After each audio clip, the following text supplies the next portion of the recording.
Magandang gabi po mga kaibigan. Ngayon po ay andito po tayo sa Highlands. Kasi doon kanina, andun tayo sa baba, sa Ligaw proper.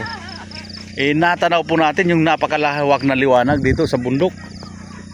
At dala po ng kuryosidad, susiro, pinuntahan po natin.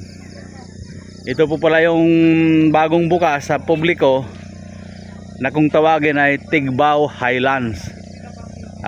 Tingnan po natin ito sa gabi kasi iba rin naman to, siyempre yung view sa araw.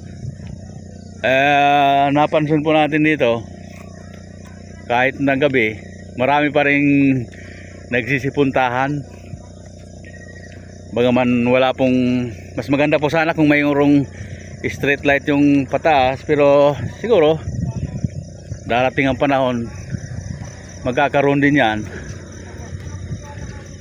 para naman sa safety ng mga turista. Ito, para tayong umakyat ng Kitinday Hills. At kasama ko na naman ang aking tour guide.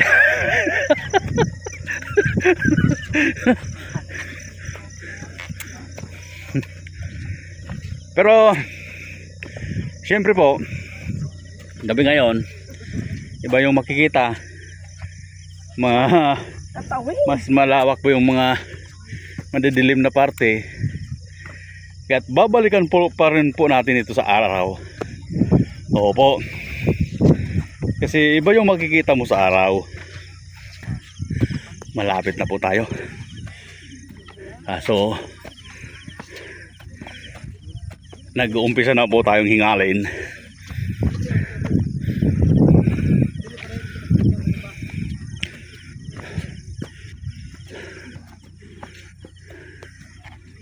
Ito po yung ibabaw niya, oh.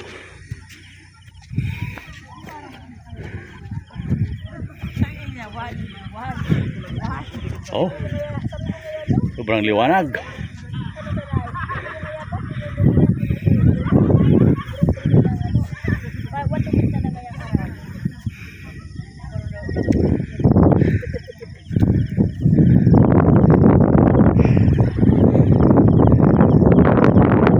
Liwanag po ito dahil sa mayroong solar lights. Mayroong mga curtain lights.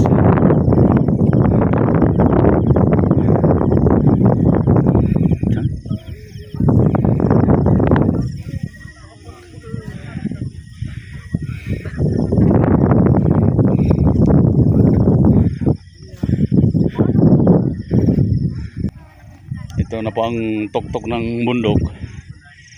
Mayroon po mga nakausling mga bato-bato. Ito.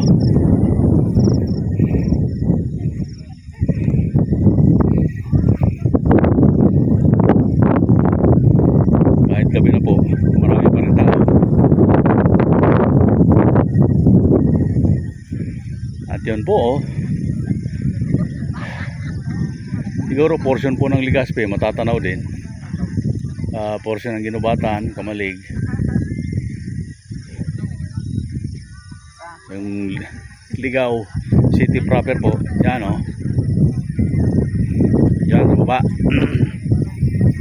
Yung sa Kamsorho takpan na ng ilaw. Yung sa baba po yung city proper.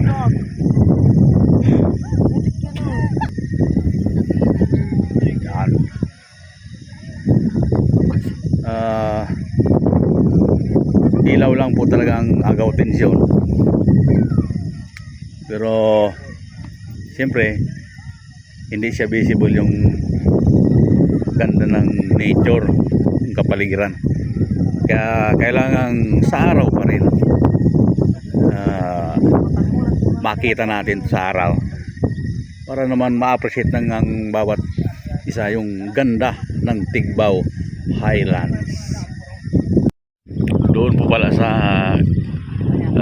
struktura na yun ng CR sa bandang yun.